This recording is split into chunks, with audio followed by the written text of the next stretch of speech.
Përshëndetje dhe mirë se keni ardhur në hapësirën e GTP në Skan Televizion. Në këtë emision ne do të flasim pikërisht për një ngjarje të rëndësishme, pasi mbushen 100 vjet nga fluturimi i parë në hapësirën tonë ajrore. Por çfarë simbolizon kjo? Nga fluturimet sporadike në investimet e shumta që po kryen, si ndërthuret ato me meteorologjin? Ne do të diskutojmë me të ftuarit tanë në studio. Fillimisht ndjekim një insert.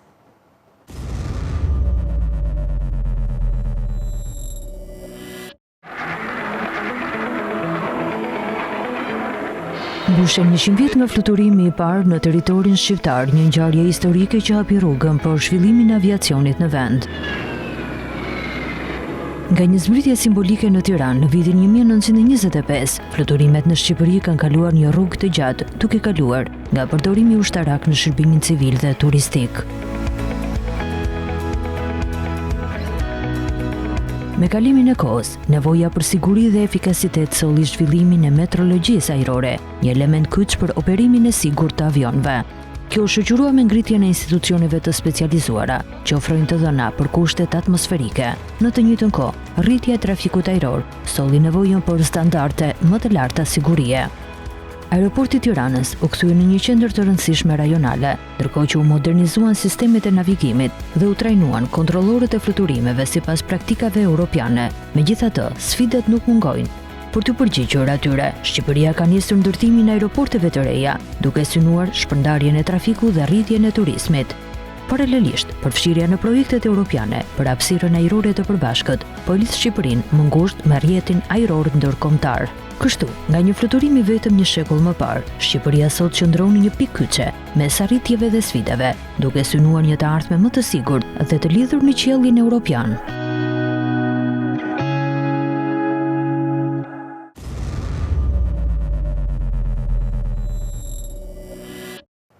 Kam kënaqësinë të kem në studio zotin Petrit Zorba, Departamenti Meteorologjisë i Gjeo, Universiteti Politeknik i Tiranës, Komisioni Fizikës dhe Kimisë në Akademinë e Shkencave. Faleminderit, mirë se keni ardhur në studion tonë.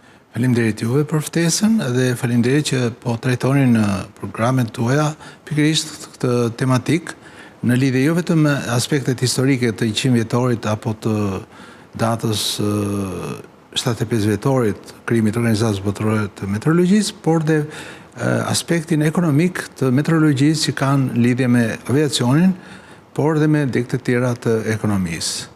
Nëse mund të fillojmë të themi disa gjëra në lidhje me aktivitetin e bërë dje nga Komisioni Fizikës dhe Kimisë të Akademisë së Shkencave, në lidhje me këtë, ne organizuam një forum shkencor ku morën pjesë studios të ndryshëm, por përfshirë dhe pilot që kanë qenë për shumë vite në hapësirën ajrore të Shqipërisë dhe trajtuam disa aspekte, jo vetëm aspektin historik, pasi natyrisht aspekti historik është një element, por trajtuam dhe aspektet të natyrës politikave, ekonomike dhe institucionale që duhet të ketë në konsiderat vendimarrja në Shqipëri në lidhje me këto fusha.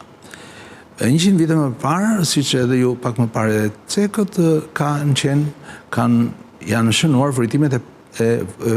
fluturimet e paraaerore në territorin e Shqipërisë nga Tirana në drejtim të Shkodrës, të Kukësit, Korçës, Vlorës dhe Gjirokastrës, dhe natyrisht çdo fluturim ajror, edhe në ditët e sotme, edhe 100 vite më parë, është dhe ka të domosdoshme vërtimet meteorologjike, informacionin meteorologjik. Natyrisht nuk është ky momenti i fillimit, përpara kësaj date ka dhe fluturimet tjera ajrore, të cilat i takojnë luftës parë botërore nga aviacioni austro-hungarez që ka mbritur deri në territorin e Shqipërisë, por gjithsesi nga pikpamja e dokumentuar historike, referuar disa publikime filatelike të kohës, të cilat u sollën në këtë forum shkencor nga doktor Javon Basho, që është dhe një filatelist i njohur në Shqipëri, mundësuan një dokumentim të këtyre pullave postare të emetuara në atë kohë, të cilat ishin një dëshmi e këtyre momenteve historike që ka patur aviacioni.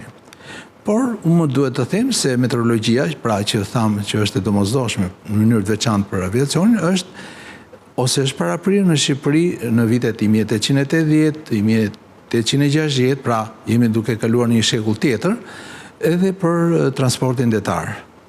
Dhe është shumë e rëndësishme të theksojmë se vendmatja e parë meteorologjike në Shkodër i takon vitit 1888, ku në atë kohë anijet tregtare arrinin nëpërmjet bunës që ishte lumi i lundrueshëm deri në liçenin e Shkodrës. Po para këtij viti kemi vitin 1868, ku anijet gjithmonë në fushën e tregtisë, sepse në atë kohë nuk është se kishim transport ajror apo transport me trena apo me makina, pra jemi në 1868-ën, kemi stacionin meteorologjik në Durrës, që ishte porti kryesor, që pak a shumë i takon pjesës perëndimore të perandorisë në atë kohë osmane.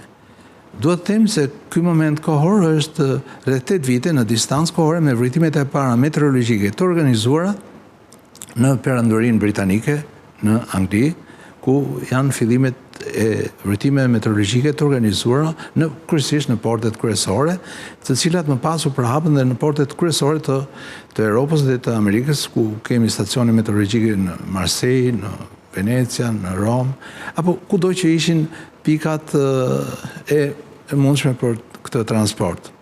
Në këtë kontekst unë do të thoja dhe diçka tjetër, që krahas këtyre vërtetime meteorologjike pas 1925-s, fluturimet ajrore shënuan edhe disa momente të tjera, siç kemi në 1928 fluturime nga Vlora në Brindisi, në 1931 nga Tirana në Rom, po ashtu kemi dhe për teknologjinë e kohës ka patur një periudhë rreth viteve 1920-1930 fluturime me Zeppelin, që organizoheshin apo ishin një teknologji gjermane që përgjithsisht mbulonin fluturimet nga kontinenti europian në drejtim të Amerikës së Veriut ose të Jugut, dhe në 33-shin ka një fluturime Zeppelin nga Tirana në drejtim të Brazilit.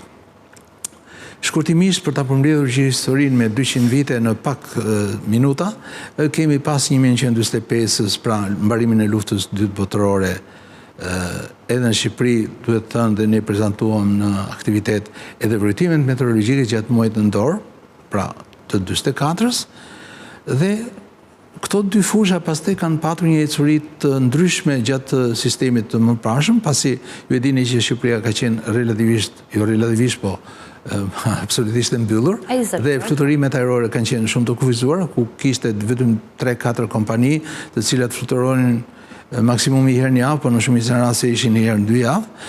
Sigurisht dhe ato kishin nevojë për vërtime meteorologjike, por këto fluturime ajrore janë shumë pak krahasuar me ditët e sotme, ku numri i fluturime ajrore ka shkuar në maksimumin në vitin që shkoi në 250 fluturime në ditë, dhe ku nëse atëherë kishte dikur paktën 3-4 linja kryesore ajrore, sot janë 47 që funksionojnë me aeroportin e Tiranës, dhe përkundër kësaj pamje të aviacionit civil, kemi aviacionin ushtarak që pati një lloj zhvillimi dhe shumë piloti ishin të pranishëm në këtë forum, që ishin pjesë atyre forcave ajrore që ka patur Shqipëria me mikë dhe me shumë mjete tjera të fuqishme, le të themi për kohën. Megjithatë ka qenë një shkollë shumë moderne, kanë nxjerrë ekspertë më të mirë. Eksakt. Dhe ndaj dhe për të respektuar ne i bëm pjesë të forumit. Përkundër kësaj, krau tjetër i meteorologjisë, nga 44 deri në 90-ën, kemi edhe për nevojat e zhvillimit të ekonomisë në fusha ndryshme të bonifikimit, të bujqësisë, të hidroenergjetikës, një rritje të rrjetit me vërtime meteorologjike në shkallë kombëtare, nga Vermoshi deri në Konispor, dhe në fund të 90-s pak a shumë kishim 228 vendmatje meteorologjike, të cilat ofronin të dhëna sipas niveleve të ndryshme të fushës meteorologjike për sektor të ndryshëm të ekonomisë. Në këtë moment kohor, institucioni jonë ndodhi dhe në varësi të Akademisë së Shkencave, dhe pak a shumë produktet e veta ja ofronte të gjitha institucionet qendrore ose kushdo kërkuesi për atë kohë. Pas 1990-s deri në ditët e sotme janë kryer një sër reformash, dhe këto kanë bërë që gjatë këtyre vitet kemi një tkurje në aspektin e institucionit nacional apo kombëtar të meteorologjisë. Ndërkohë, paralel me këtë institucion, ekziston dhe vazhdon të vijojë fusha e meteorologjisë ushtarake, për të cilën ne kishim ftuar dhe kolegët përkatës, dhe ajo e aeroportit, në rastin konkret të Rinasit, por duke përfshirë dhe aeroportet e reja Kukës dhe Vlorë, që do të operojnë së shpejti. Dhe në këtë shekull të ri, sa të nevojshme janë këto teknologjia, avancimi i saj, por sigurisht kjo përkthehet në rritje të sigurisë për aviacionin. Sigurisht ne bëm në disa prezantime në lidhje me këtë çështje që ju thoni, duhet të them ndoshta edhe për teleshikuesin që çdo pilot para se të marrë avionin është i detyruar të shkojë në zyrën meteorologjike të aeroportit, të shikojë dhe të trajtojë dhe diskutojë gjithë situatën meteorologjike, jo për pikën ku është, por nga pika A ku do niset deri në pikën B ku është destinacioni final. Dhe kjo vizit, po e themi, ky qëndrim nuk është për 1 minutë apo 2 minutë për të firmosur, por në raste të caktuara shkon dhe 1 gjysmë ore ose më shumë. Pasi njohja e masave ajrore për gjithë hapësirën ku do të kalojë avioni, i cili mund të jetë qoftë fluturim ushtarak, qoftë fluturim civil, por duhet thënë se në ditët e sotme ne kemi rreth 120.000 fluturime në ditë në shkallë globale, të cilat natyrisht ka nevojë për informacionin meteorologjik, sepse atmosfera e tokës nuk është gjithanej qetësi, diku ka situata me shtërngata, diku me stuhi, diku tregues të ndryshëm meteorologjik nuk janë të favorshëm dhe aviacioni ose ata që janë në drejtim të avionëve duhet të devijojnë dhe të shmangin situatat, sidomos kur janë situata me me zhvillim vertikal që krijon turbulenca dhe mundësi të rrezikshme për avionin. Kjo është pak a shumë panorama shkurtimisht mbi forumin. Sigurisht përveç asaj që unë thash për aspektet historike, ne trajtuam dhe problemin e këndvështrimit nga pikpamja ekonomike dhe institucionale. Pra sa është e rëndësishme meteorologjia për një vend dhe si vlerësohet ajo sot në botë. Dhe duke qenë se jemi në kanal televiziv që trajton aspektet ekonomike, unë do të thuaj që jo vetëm aviacionin apo meteorologjinë ne do ta shohim në këndvështrimin ekonomik, por dhe gjithë fushat e tjera të jetës. Pra duhet të kemi nocionin ekonomik pikëpari, pastaj të trajtojmë problemin. Dhe çfarë mund të bëhet më tej për të rritjen e sigurisë dhe për zhvillimin rajonal? Eksakt, për këtë gjë unë do të thoja se meteorologjia kudo në botë, në vendet e zhvilluara, konsiderohet në një raport 1:20, pra një investon $1 milion dhe nga investimi në fushën e meteorologjisë, ekonomia e vendit fiton 20 milion. Biles ka projekte që mund të çojnë këtë raport deri në 1:50. Pra, ju e kuptoni që në vendet të zhvilluar si Japonia apo SBA, një investim për të vënë një vendmatje meteorologjike moderne me gjithë treguesi që duhet, i shërben vetëm jo një institucion, i përshërben shumë institucione. Pra i shërben bujqësisë, energjetikës, transportit, turizmit, studentëve, pra gama e përdoruesve është shumë e madhe. Nëse ne këtë investim e bëjmë dhe kjo ngelet pronë e atij që ka bërë investimin, dhe i shërben, po që se do i shërbej vetëm atij që ka vënë, atëherë kjo ngelet një investim i kufizuar. Por kjo do ishte gjysma e keqes. Problemi nuk është këtu. Problemi është se në vendet që janë në zhvillim sipër, ky raporti që pak sipër përmenda, nuk është në këto vlera, po është në 1:8. Pra, gjithsesi ngelet pozitiv. Po ke neve si është ky raport, me të drejtë ju dhe teleshikuesi më të pyesi. Në të mirë, në rastin më të mirë do të ishte një raport 1:2. Pra, kemi një investim dhe merren 2. Por unë do të thoya që në shumë raste ky raport nuk është as 1:0, por është me 1 me minus 0.5 apo minus 1. Kjo më duket paksa interesante nga çdo pikpamje, qoftë matematikore, qoftë ekonomike. Pra ti investosh për diçka dhe të kesh pasojë negative. Si mund duket kjo, nuk shkon apo jo, në pamjen e parë. Por në qoftë se ne vendosim një vendmatje, një stacion modern, investojmë pavarësisht nga shuma, dhe më pas ky stacion nuk punon, pra nuk jep dhëna, pas 2 muaj, 3 muaj, deri këtu nuk ka asnjë gjë të keqe apo jo. Po në qoftë se ky jep të dhëna fake, pra dhëna që nuk janë reale, atëherë ti mund të bësh vendim marrje të gabuara mbi, pra ti ke pasojë negative, në vend që të nxjerr syt me lekët e tuaja. Por në qoftë se këto bën shumë investime në mënyrë të pa orientuar, pa respektuar disa norma dhe standarde të Organizatës Botërore të Meteorologjisë, ne do të jemi pak a shumë në situatën e Italisë para 40 viteve, ku kishte rreth 7 rrjete meteorologjike, një për bujqësinë, një për shëndetësinë, një për aeronautikën që gjithë e din militare, e kështu me radhë meteorologjia që në fillimet e veta ka pasur një moto të bëj vërtime sigurisht në kohë reale dhe në orare të saktura dhe ti ndaj me të tjerët. Ky është një parim shumë i njohur. Nëse ti nuk i bën këto, ti ngelesh në një oazë shumë të ngushtë dhe nuk ke as përfitim as për veten tënde. Sepse një situatë e caktuar remote nuk ka lidhje vetëm me një pikë të një zone, të një lokaliteti, është shumë e përgjithshme.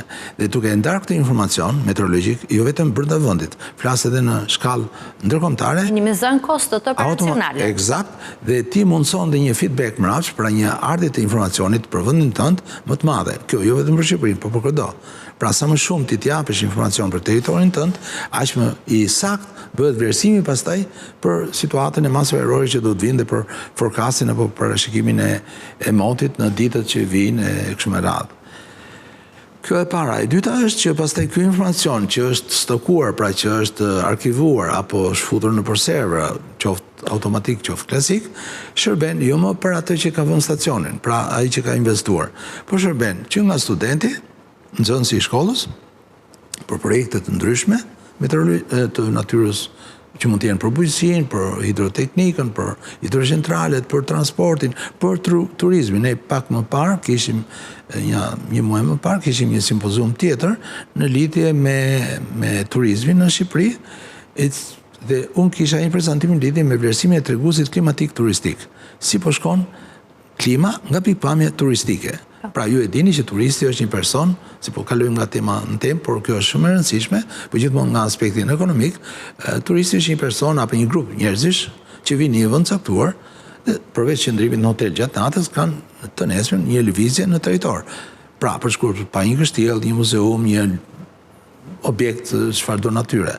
Dhe kuptohet, ky grup turistik do të jetë në mjedis të atmosferës. Kjo atmosferë që e rrethon, se ai nuk do rri brenda në hotel gjithë ditën. Karakterizohet me tregues meteorologjik, temperatura, rreshje, erë. Dhe këto tregues kanë ndryshuar me ecurinë e kohës. Si është klima jonë sot në krahasim me të shkuarën. Dhe për këtë ka studime edhe në shkallë europiane, edhe në shkallë më të gjerë, por ne bëm një prezantim se si po ndryshon klima në këtë këndvështrim nga pikpamja turistike. Dhe vjet re që për periudhën e verës, sidomos për muajt korrik dhe gusht, pavarësisht se klima e Shqipërisë është shumë e mirë dhe në këtë vlerësim hyn ke pjesa e vlerësimit ideal, pra shumë e mirë ose ekselent, muajt korrik dhe gusht ka një shkallë degradimi duke zbrit nga ekselente apo shumë e mirë në një nivel më të ulët. Ndërkohë që dy stinët, përkatëse të pranverës dhe të vjeshtës, që janë periudha tranzitore, kanë një përmirësim relativ, pra klima, siç e kemi thënë dhe shumë herë, po bëhet gjithnjë më e përshtatshme për vizita turistike në Shqipëri. Pra jo e konceptuar si dikur që ishte konceptuar thjesht vetëm stina e verës, vetëm për plazhe dhe asgjë më tepër. Nga ana tjetër, edhe periudha e dimrit ka disa përmirësime, pra hyn në një lloj vlerësimi pozitiv e gjithë klima e Shqipërisë, por duhet të theksoj për dimrin është shumë e rëndësishme që disa sporte dimërore që kanë lidhje me skit, me borën, për shkak se bora është zhdukur apo ka hyrë në ujë, le të themi figurativisht, këto sporte kanë një lloj kufizimi. Pra mund të jetë e përshtatshme për vizita në vende ndryshme, po jo për këto lloj sportesh.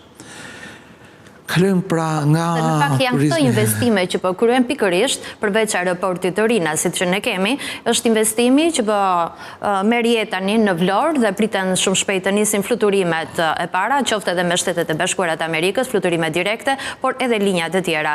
Ndërkohë kemi përpjekje për jetëzimin e aeroportit të Gjirokastrës, po bëjmë përpjekje edhe për Korçën, gjithashtu kemi aeroportin e Kukësit, ku është folur për një linjë direkte që do të ketë me Kosovën, do të vihet shumë shpejt në funksion, por zoti Zorba, si ndërlidhen kushtet klimatike tashmë me aviacionin? Përpallë kësaj ngrohje globale, çfarë problematikash dhe sfidash? Ju përmendet një sër aeroportesh, me të drejtë, unë do të thoja që pavarësisht se ende s'ka filluar puna aeroporti i Vlorës, puna nga ana meteorologjike ka filluar. Janë një grup njerëzish që po trajnohen dhe gjithashtu po bën punimet për ndërtimin e stacionit. Po ka filluar edhe rekrutimi, stafit po ecin paralelisht. Dhe aspekti, pra siç e tham dhe para 100 vjetësh, vërteti folën për 1925-ën, por vërtimet meteorologjike kishin filluar që në 1924 në Tiranë, apo në qytete tjera ishin më përpara. Kështu që edhe në këtë këndvështrim që ju përmendëm, do të shtoja edhe diçka tjetër, që në të ardhmen do të kemi edhe fluturime ajrore midis sipërfaqeve ujore, nga liçeni i Shkodrës, pra me hidroplan, në liçenin e Pogradecit, apo nga liçeni i Batlavës në afër Prishtinës, në liçenin e Butrindit. Dhe shumë turistë mund të zhvendosen në këto hapësira nëpërmjet kësaj natyre aviacioni. Ka shumë startupe sot në Europë, sidomos në pjesën e Norvegjisë apo të vendeve tjera, pikërisht për këtë punë.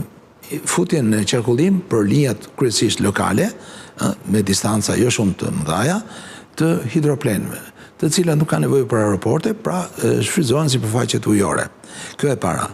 Se takon aeroporteve tona, do të kemi parasysh që edhe aeroportet kur ndërtohen vlerësohen nga pikpamja ekonomike pikëpari. Nëse aeroporti nuk kalon ato treguesit e fizibilitetit, të efektivitetit ekonomik, sa miliona udhëtar do të ketë brenda një periudhe të caktuar kohore, atëherë ai nëse nuk është i vlefshëm nga pikpamja ekonomike, është i detyruar të mos ketë shumë perspektivë.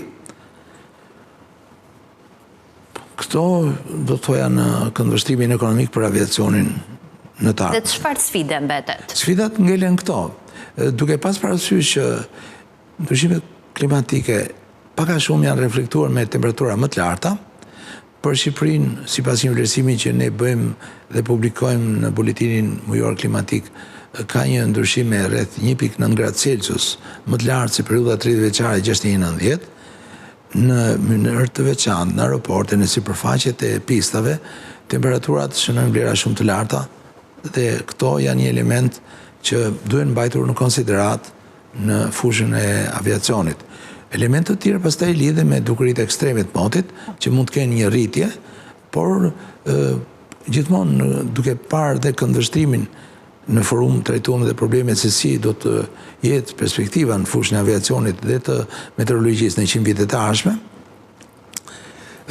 do të thoja që në ditët e sotme llogaritet që kemi 10.000 kg djegje lëndësh djegëse nga avionët për kilometër katror, që është një shifër relativisht shumë e madhe në atmosferë, dhe kjo ndotje e mjedisit që ka impakt edhe në ndryshimet klimatike, sipas gjithë teknologjive të reja që priten, pra avionët do të jenë me elektricitet, duke përdorur hidrogjenin apo teknologjia akoma më të avancuara, do të ndikojnë në uljen e këtyre ndotësve në atmosferë. Kjo është e para. E dyta, pastaj duke qenë se elementë të inteligjencës artificiale janë futur në shumë fusha, ne do të kemi, jo vetëm Shqipëria, sepse kjo është pjesë e zhvillimit global, në të ardhmen, pritet për të parë se çdo ndodhi mas 100 vjetësh.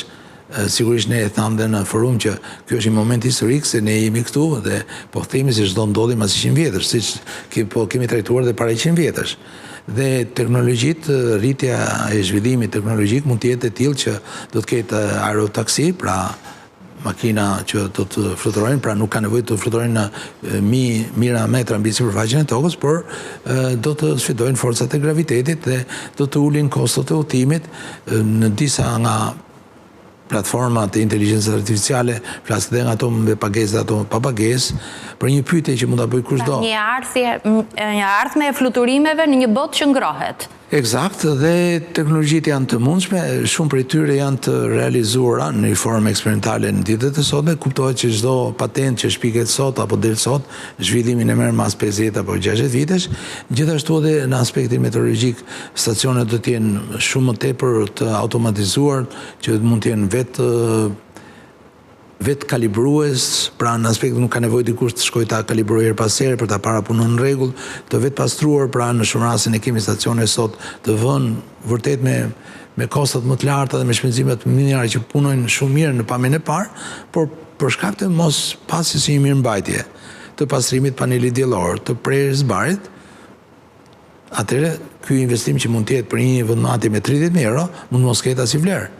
Pra, del ka i koeficienti që përmenda pak më para, merr të dhënat me natyrë fake. Nëse sipërfaqja e stacionit i fusht i shtroni plak betoni për ta bërë më të bukur në pamjen e parë, në fakt temperaturat aty shkojnë e ngrihen me 5-6 gradë Celsius dhe pastaj ne kemi dhëna që nuk janë reale.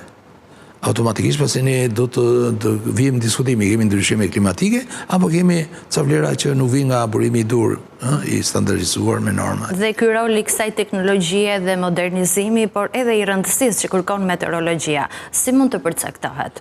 Ka dhe diçka tjetër që do të thuaj në këtë kontekst. Nëse moti sot është pak a shumë një lloj miksi midis asaj që është natyrale dhe modifikime që bëhen në vende ndryshme të globit. Shpeshherë stimulohen. Atëherë në vitet e ardhshme borshi artificial. Moti do të jetë më shumë i kontrolluar. Më i kontrolluar do të thotë që edhe parashkimet meteorologjike që sot ruajnë një shkallë 99% sigurie për 24 orë, në të ardhmen, ndoshta në dekadat që vijnë, do shkojë në 99% për 2 javë. Kjo edhe për shkak sepse masat ajrore do të jenë më në kontroll dhe ndërhyrjet do të jenë të tilla që të mundsojnë edhe vlerësimin e motit si do jetë apo ku do jenë dukurit ekstreme për mendimin tim që sot trajtohen si problem shumë problematik se sjellin her pas here situata dramatike me përmbytje. Me këtë ne themi që ka përmirësim dhe avancim të teknologjisë, si ka mundësi që ndodhin kaq shumë përmbytja? Do të jetë se zjarret janë tjetër gjë dhe përmbytjet tjetër gjë, pavarësisht se në fundit lidhen me motin. Për zjarret, më lejo të them se përveç faktorit njerëz. Përveç, por pikërisht këtë do të thojë që faktori njeri konsiderohet në 99% të rasteve faktori kryesor për zjarret, si dikur edhe sot. Jo vetëm në Shqipëri, por në gjithë vendet e Europës dhe të botës.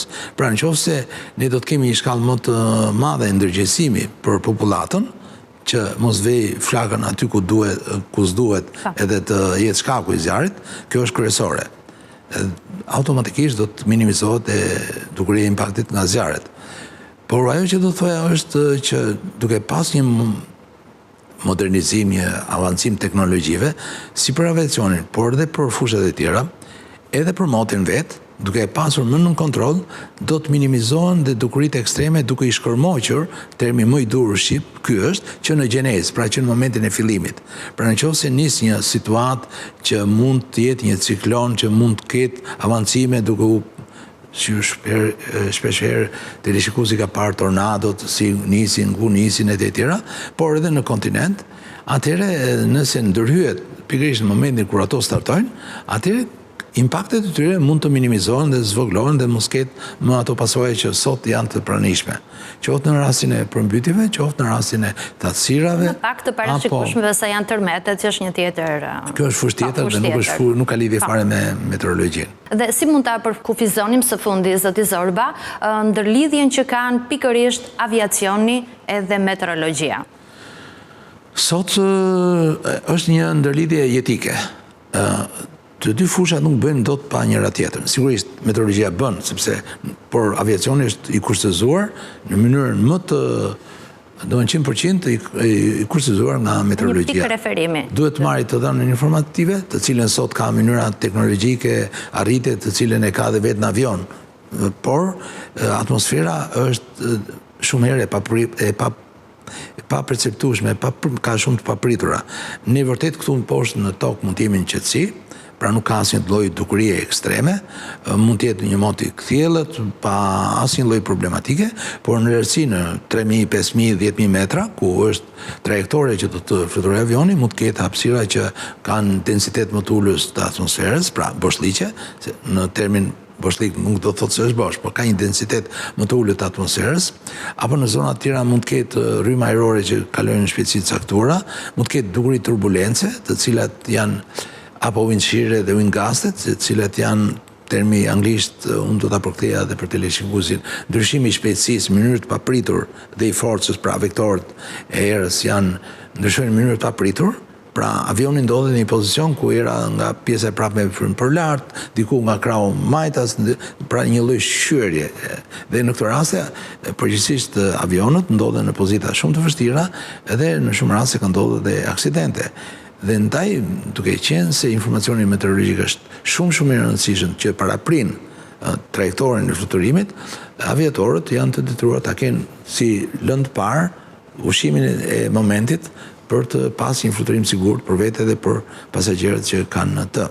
Por unë evidentova në këtë forum edhe rëndësinë që ka moti hapësirës, jo motin tokë. Motin tokë e dim gjithë, e shohim në televizor, si do jetë moti nesër, pas nesër, por moti i hapësirës është një që tjetër që në këto 2 dekadet e fundit ka shënuar një rritje shumë të madhe. Moti i hapësirës ka të bëjë me motin nga dielli deri në kufit e jashtëm të atmosferës. Mund duket e pabesueshme, ky moti i hapësirës për vitin që shkoi ka pasur impakte jo për aviacionin, jo për satelitet, që sigurisht është i lidhur me këto, po ka patur impakte për bujqësinë. Dhe ju do të thoni si ka mundësi, ky moti i hapësirës merret me fermerin në Suedi apo në Norvegji apo në vende të ndryshme të Europës. Dhe dëmi ka qenë deri në $500 milion për vitin që shkoi. Pikërisht në muajin maj të vitit që shkoi, por edhe në tetor, ka patur 2-3 stuhi diellore, të cilat kanë ndikuar në disturbimin apo në alterimin e sinjalit të satelitëve për pajisjet që janë poshtë në tokë. Pajisjet që janë në tokë, sot janë gjithat traktorët, mjetet e ndryshme të bujqësisë, janë me sisteme GPS. Dhe pikërisht kjo lloj alterimi, ky lloj ndryshimi i sinjalit, ky lloj shqetësimi, figurativisht përdoret ky termin elektronik, bën që makinat bujqësore gjatë proceseve të mbjedhjes apo proceseve të tjera prashitje apo spërkatje e tjera në këto territore, në vend që të hikte në vit të drejtë siç kishte programin kompjuterik për të mbjellë parcelën e tjera, ka ikur me devijime. Dhe kjo ka bërë që kur ka ardhur shërbimi i dytë dhe bima ka dalë mbi tokë, ka dalë jo në vit drejt, ka dalë dhe automatikisht dëmtohesh bima dhe janë detyruar të rimbjellin. Dhe ky impakt është vlerësuar në rreth $500 milion për bujqësinë. Pa folur për impaktet që moti i hapësirës ka për gjithë satelitët, që janë sipër në atmosferë, dhe në mënyrë të veçantë për aviacionin, pasi në zonat veriore, sidomos në pjesën mbi 60 gradë gjërësi gjeografike, aviatorët, por dhe pasagjerët, pra ata që fluturojnë sidomos për linjat e largëta, një nënshtrohen në rastet caktuara kur ky moti i hapësirës është me situata me rrezatim, sidomos me rreza X, si ato që na ndodhin kur shkojmë ke dentisti për të bërë një radiografi, për një dhëmball, e cila është vetëm 2-3 sekonda, ndërsa atje do jesh 3-4 orë në avion. Dhe ky dëm është dhe vlerësohet shumë i rrezikshëm për shëndetin e atyre që janë në avion dhe për pilotin dhe pasohet pastaj me sëmundje kanceroze. Ndaj në këto raste, qoftë pilotët, qoftë pasagjerët, po pilotët që e kanë dorë, bëjnë trajektime të fluturime. Këto trajektime të devijimit të bëjnë të mundur që t'i shmangë zonës me këtë rrezatim të lartë. Por kjo lidhet dhe me kosto më të lartë për avionin. Pra janë 2 probleme këtu. Kosto më të larta apo shëndet më i pasigurt. Dhe ky është një nga problemet që ngelet edhe në të ardhmen për aviacionin në lidhje me motin e hapësirës. Moti i hapësirës ka dhe gjë tjetër, nuk është vetëm çfarë emeton dielli, si është gjendja e diellit, por është dhe rrezatimi ndërhyjor që depërton në sistemin planetar, pra diell dhe planetet e ndryshëm, por ne flasim për tokën tonë, dhe ky rrezatim ndërplanetar që ka intensitete her pas here nga më të ndryshmet, që varet ku që sistemi diellor i joni, pra dielli bashkë me planetet, hecën hapësirën e galaksikës, ky rrezatim ndërhyjor është shumë i rëndësishëm për formimin e reve në tokë. Dhe formimi i reve në tokë është kyçi dhe çelësi i ndryshimeve klimatike. Po i lidh këto në mënyrë figurative, por kjo është ajo që është shumë e rëndësishme dhe sot nga gjithë qendrat kryesore meteorologjike, studiuesit e tjera, elementi kryesor dhe bazë që ne do të trajtojmë ndryshimet klimatike është gjendja e reve. Retë janë në disa shtresëzime, si po ndryshon ky raport i atyre reve të poshtme, të mesme apo të larta, apo atyre me zhvillim vertikal, dhe po që se do i referoheshim 2-3 dekadet të fundit, zona e Europës qendrore dhe Ballkanit ka qenë karakterizuar dhe është karakterizuar me një masë më të vogël resh. Masë më e vogël resh, ju e dini, po të dini një ditë me re, është më ulët temperatura, një ditë pa re është më lartë. Kjo ka bërë që duke qenë një mot me më pak re, flas gjithmonë për Europën qendrore dhe Ballkanin, jo për Europën perëndimore që ka pas një situatë të ndryshme. Më pak re do thotë më shumë rrezatim në tokë, ardhur deri në sipërfaqen e tokës. Më shumë rrezatim do thotë kemi më shumë orë me diell. më shumë mundësi për prodhim energjish alternative, fotovoltaike të tjerë. Por, nga ana tjetër, një rrezatim më i lartë, një ngrohtësi, një sasi energjie më e madhe, do të thotë temperatura më të larta. Pra, një situatë me ndryshime klimatike që ne flasim. Çka shndjerë edhe në këtë ditë të nxehta. Sigurisht që do jetë edhe në ditët në vijim. Zoti Zërbe, të falenderoj për gjithë informacionin e vlefshëm. Nderuar teleshikues, shkëputemi për një material tjetër dhe rikthehemi me të ftuarin e dytë.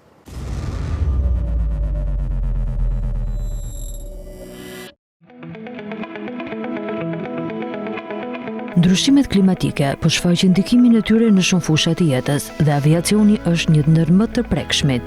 Rritja e temperaturave globale, dilet e paparashikueshme të motit dhe fenomenet ekstreme, si stuhit, errat e forta apo turbulencat e papritura, po sfidojnë sigurinë dhe efikasitetin e fluturimeve në të gjithë botën, përfshirë edhe Shqipërinë. Përballë këtyre sfidave, teknologjia po luan një rol vendimtar. Sistemet e avancuara të parashikimit të motit dhe radarët meteorologjik në kohë reale ndihmojnë pilotët të shmangin zonat e rrezikshme. Parashikimet tregojnë se nëse ngrohja globale vazhdon me këtë ritëm, aviacioni do të përballet me më shumë pengesa operacionale, por paralelisht është edhe një mundësi për të transformuar industrinë drejt një modeli më të qëndrueshëm dhe inteligjent. Në të ardhmen, do të shohim më shumë avion elektrik, fluturime të optimizuara me algoritme klimatike dhe aeroporte që funksionojnë me energji të pastër. Këto zhvillime nuk janë më ide, por nevoja urgjente për të mbrojtur sigurinë dhe mjedisin.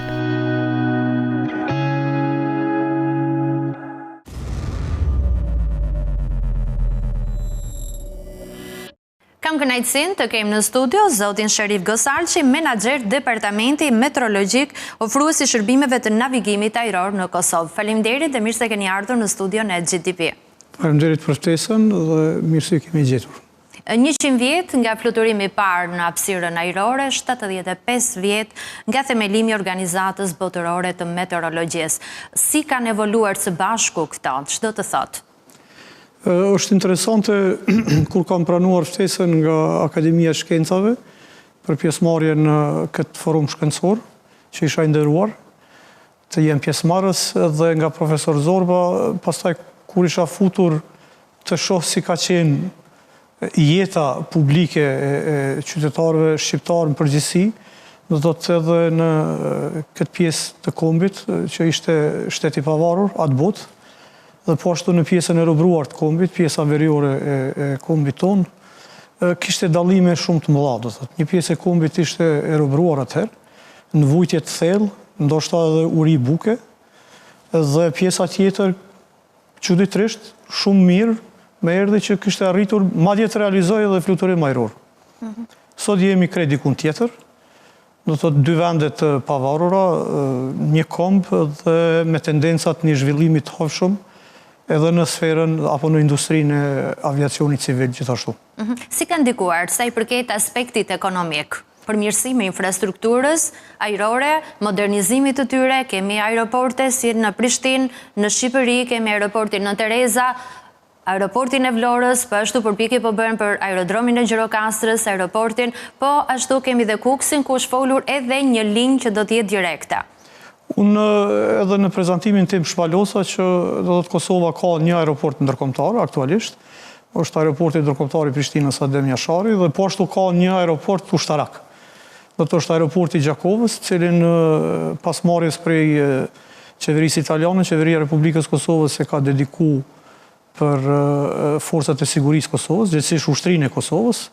Ndërsa është krejtësisht rrethana tjera janë në Shqipëri, do thotë aktualisht keni 2 aeroporte ndërkombëtare, i treti është në ardhje sipër, po ashtu edhe përpjekjet tjera, me siguri aspektet e zhvillimit të hovshëm, të jashtëzakonshëm 5 vitet e fundit të turizmit në Shqipëri, kanë ndikuar në këtë që në Shqipëri të ketë dikun rreth 12 milion udhëtar, pritet të jenë rreth 12 milion udhëtar, kur ketë parasysh dikun Shqipëria ka më pak se 3 milion banor, ndërsa diçka ngjashëm dhe hovshëm në zhvillim, por me hapa diçka më të ngadalshëm është edhe Republika e Kosovës. Kosova ka gjithsej një popullat prej 1.6 milion banorësh, duke ju falendëruar diasporës së saj, e cila ende mban lidhjet shumë të ngushta farefisnore, do të thotë vitin e kaluar kishim rreth 4 milion udhëtar dhe këtë vit pritshmëritë janë që të prekum 5 milion udhëtar. në Republikën e Kosovës, gjithsesi në aeroportin ndërkombëtar të Prishtinës. Dhe kjo linjë që është premtuar nga kryeministri Rama nëpërmjet aeroportit të Kukësit? Po me siguri që do të jetë e mirëseardhur, çdo lidhje përmes ajrit nënkupton edhe lidhshmëri më të shpejtë kohore, do thotë, dhe me siguri që do të bëhet në baza ditore, ndoshta edhe disa herë brenda ditës, pse jo. Cili ka qenë roli i meteorologjisë në sigurinë ajrore? Do të ketë parasysh që fluturaket, prej kur janë të vendosura në pozitat e parkuara, dhe gjatë gjithë operimit tyre në ajër dhe prapë kur kthehen në tokë, ato janë të ndikuara nga kushtet atmosferike të motit. Dojë mos që meteorologjia aeronautike është një faktor i rëndësishëm në lidhje me sigurimin e të dhënave reale me kushtet e motit, të cilat do të motit e parametrave real. Po ashtu jashtëzakonisht rëndësishme janë parashikimet dhe paralajmërimet e motit në aviacion, do të thotë në industrinë e aviacionit, të cilat sa vjen tutje me zhvillimet, faktikisht do të thotë përqindja e saktësisë në kërkesa është që në rritje e sipër.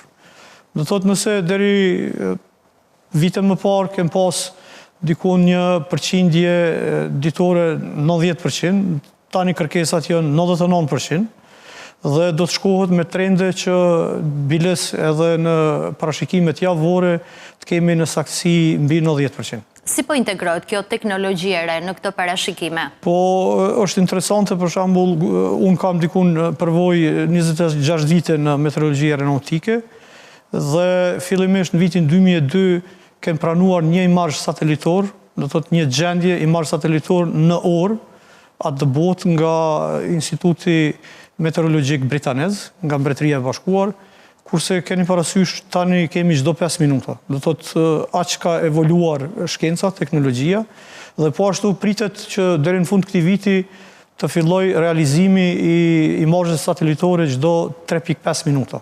Duke marrë parasysh gjithë të sfida që ka, cilat janë aktualisht sfidat që ju keni për të ardhmen, nga kushtet meteorologjike, ngrohja globale e të tjerë? Ndryshimet klimatike, padyshim, po lën dallime rrënjësore në tendencën që do të thotë saktësitë e parashikimeve dhe paralajmërimeve të motit të kenë një rol të veçantë.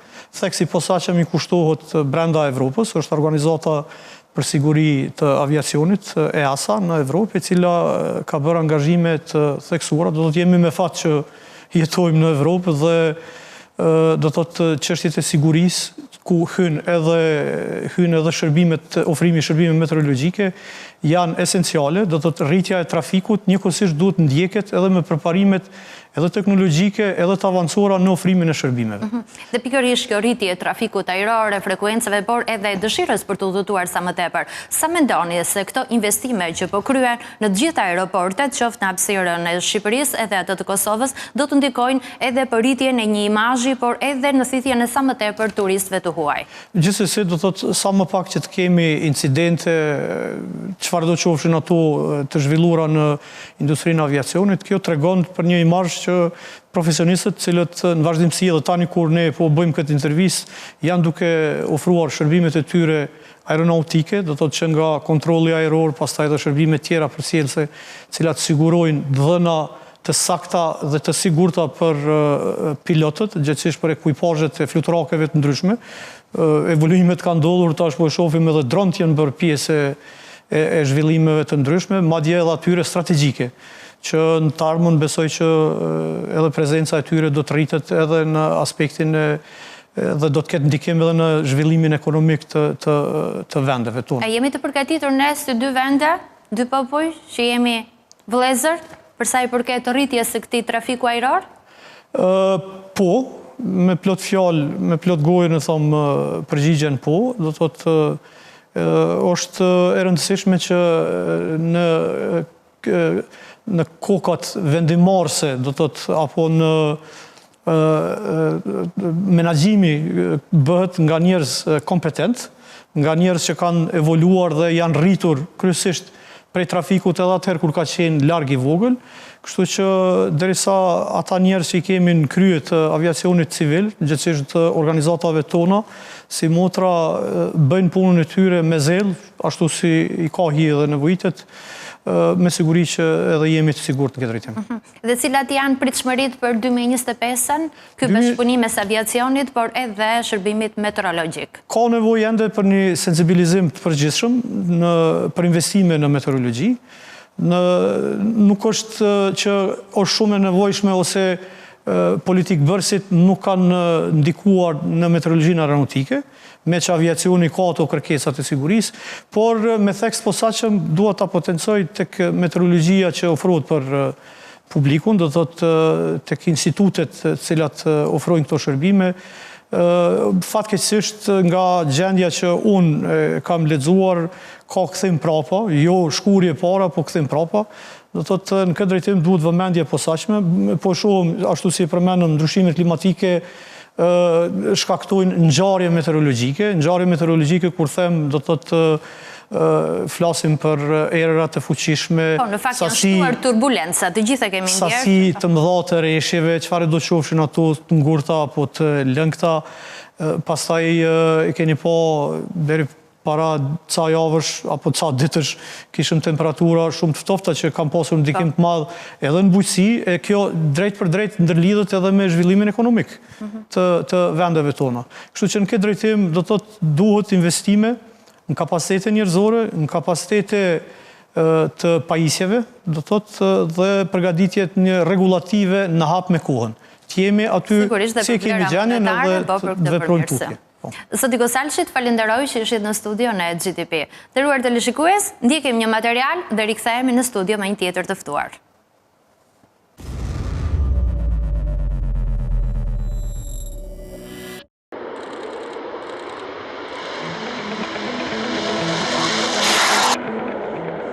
Në një vend të vogël si Shqipëria, qielli ka qenë gjithmonë më shumë se një horizont, ka qenë një mundësi, një sfidë, një pasion. Sot pas 17 vitesh mungese, ne ndodhemi në një pikëthese historike, rihapja e Akademisë Aviacionit, e cila është jo vetëm e nevojshme, por i etike.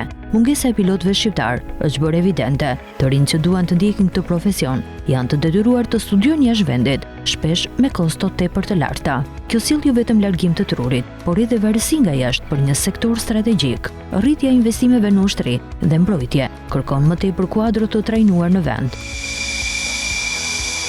Shqipëria është pjesë e NATO-s dhe ka marrë përsipër përgjegjësi të reja në mbrojtjen e hapësirës ajrore rajonale. Pa pilot të përgatitur, mbështetja ndaj këtyre misioneve mbetet e kufizuar. Zhvillimi i aviacionit civil dhe hapja e aeroporteve kërkon gjithnjë më tepër profesionistë të trajnuar. Përfitimi ekonomik dhe kombëtar është i shumëfisht. Akademia krijon mundësi punësimi, ndalon emigracioni profesional dhe bën Shqipërinë më të pavarur në një fushë që lidhet me sigurinë kombëtare. Rihapja e akademisë konsiderohet si një lëvizje drejt së ardhmes për të ndërtuar një forcë ajrore funksionale, për të përballuar sfidat e reja të sigurisë dhe për të mbështetur zhvillimin e turizmit dhe transportit ajror, duhen pilot, inxhinier, kontrollor fluturimi dhe specialist.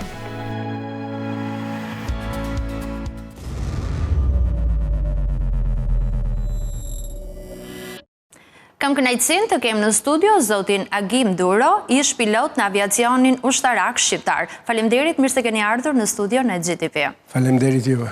Atëherë, 100 vjet nga fluturimet e para në hapësirën ajrore, ç'do të thotë për ju ky lajm? E para punës, fluturimi është një diçka e jashtëzakonshme për të gjithë njerëzit që janë në tokë.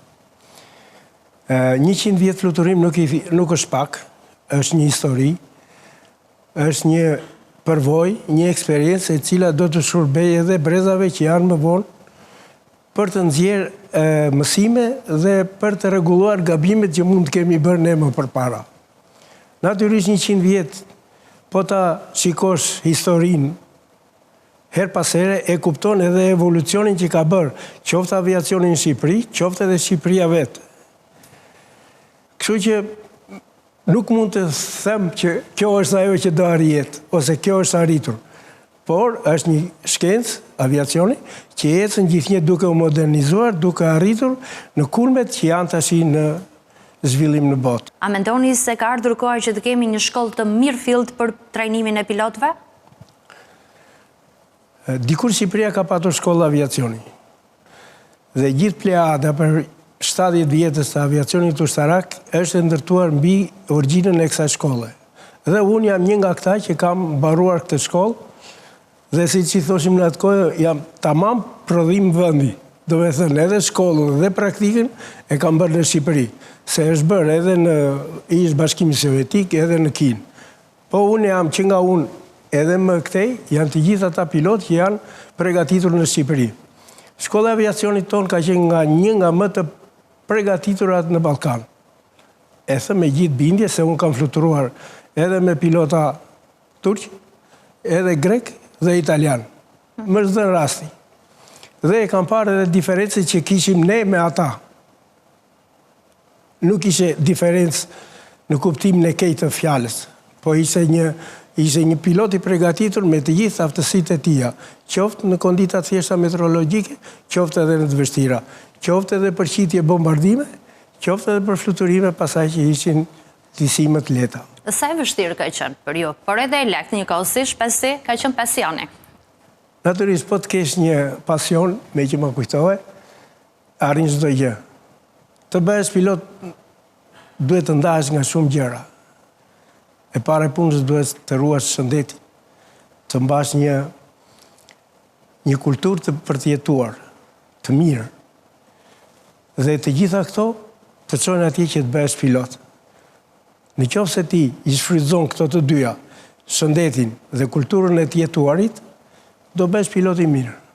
Tani po bëjmë përpjekje për rikthimin e Akademisë Ushtarake pas 17 vitesh të aviacionit, përpjekjen, si e shikoni? A mendoni se ka ardhur koha, është vërtet momenti që duhet? Sa për djeni, po të them që unë jam drejtor teknik në një shoqat që përgatisin pilotat të rinj për të ardhmen. Dhe shpresojmë që në shtator të hapim shkollën e parë. Natyrisht kjo që hapi që ka hedhur qeveria për përgatitjen e pilotave shqiptar është gjë e mirë. Se ca do t'i përgatisun, ca qeveria më të mirë do bëhen atje ku duhet vënë, që janë pilota ushtarak. Kjo do arrihet, se shqiptari është dinamik, nuk është i mbyllur. Mendoni se do jetë dhe një konkurrencë mes shtetit, për edhe ju që thoni do hapni një shkollë private? Nuk e mendoj konkurrencë, po është një bashkim për kombi, për atë dheun. Diçka që nevojitet. Diçka që nevojitet. Dhe koha e thret që ne të rikthehemi. Dhe këtë rikthim ne duhet ta bëjmë sa më triumfator, kur i thonë. Pavarësisht se humbë për 17 vjet, nuk krijuan pilota të rinj, por mendoj që do ecin. Aeroportet po shtohen, ndërkohë edhe ushtria shqiptare po mobilizohet, kërkohen edhe pilot ushtarak. Kjo është një moment që dhe ju i bëni një thirrje të rinjve për të ndjekur këto shkolla, këto akademi. Unë të rinjve nuk u bëj thirrje, po u thëmë nëse unë do isha 18 vjeç do bëhesha pilot prapë. Dhe për cilën arsye? Për të gjitha ato arsyet. Është një profesion që të mban gjithnjë të ri, që unë them që ajo të mban piloti ka gjithnjë më një adoleshenti në ajër. Dhe për të gjitha gjërat, në qoftë se ti arrin të fluturosh e të realizosh atë që do, atëherë bëhesh një njeri i aftë për atë dheu në fillim, se atë dheu është mbi të gjitha, dhe dyta për familjen dhe shoqërinë. Është një treg pune që do të kenë vërtet mundësi? Është shumë. Edhe të ardhurat sa do të janë? Natyrisht, tregu i punës sot në këtë drejtim të aviacionit, është në zhvillim. Vetëm po t'jap një statistikë. UIZ-ri si vjet ka rreth 2500 pilot. Kështu që shiko çfarë zhvillimi ka vetëm një kompani që i kërkon këto. Aq më keq që këtu do fillojnë kompanitë shqiptare të ecin vetë. Dhe duhen edhe pilota shqiptar, edhe teknik shqiptar, dhe suerdeze shqiptare, dhe çdo gjë tjetër shqiptare. Ndërkohë që nuk përjashtohet, mund të punësohen edhe në kompani për te kufirit, kështu që... Absolutisht jo. Për shembull, neve që do përgatisim këta pilot, do t'i kemi me një licencë të AZ-s, që do thotë, ky pilot mund të fluturojë në të gjithë Europën. Qoftë me avionin e tij personal, qoftë edhe të punësohet në gjitha kompanitë e Europës. Ndërkohë që kemi dhe pilotët sportiv. Kemi pasur reaktivizimin e aerodromit të Gjirokastrës, shumë pilot nga shumë vende është bërë edhe kampionate. E kuptoj dhe i kam ndjekur, aty her pas here vjen një kompani shqiptaro-italiane, i kam vënë emrin, se ka shqiptar që organizojnë avioni dhe parashytistët vinë dhe hidhen në muajin shtatore, në përgjithësi kanë ardhur. Është gjë e bukur, mua më pëlqen. Një herë kam ndjekur dhe vetë kam vajtur. Dhe këto rritje e këtyre investimeve, qoftë me aeroportin e Vlorës, qoftë edhe me përpjekjet që po bëhen, jo vetëm për ta vënë në funksion aerodromin e Gjirokastrës, po për ta kthyer në një aeroport të mirëfillt. Si shifni dhe nevojën që ka vetë tregu sot? Unë u bëj thirrje gjithë tregtarëve që janë të fuqishëm në Shqipëri, le të investojnë në këto drejtime. Ne qeverinë e kemi në rritje, nuk mund të themi që t'i bëj qeveria këto, se s'dim çfarë të bëjmë përpara. Po këta të paktën të investojnë në për këto aerodrome, me qëllim që edhe këta aerodrome të kthehen me njëherë në pozicionet e tyre më të mira, duke i pajisur me të gjithë pajisjet e ulje, ngritjes të avionit dhe të navigimit të tyre në ajër. Po, në fakt në Gjirokastër, gjatë periudhës që u krye ky kampionat, pati edhe shërbim dogan polici u realizuar jo më parë të vinin nga Sibari apo nga Italia, nga vende ndryshme që erdhën, gjithë pilotët nuk erdhen më në Tiranë për të kryer procedurat, por u kryen direkt në Gjirokastër. Ato bëhen me marrëveshje, gjithë nëse do ngrihen aeroportet tamam, si ai Vlorës, edhe ai Vlorës kështu do bëhet, që do vish aty s'ke nevojë për marrë doganën nga Tirana ta çosh atje, apo sigurinë ta çosh atje. Ai do ketë punojësit e vetë në gjitha drejtimet. Dhe së fundi, cila është sfidë për 2025-ën?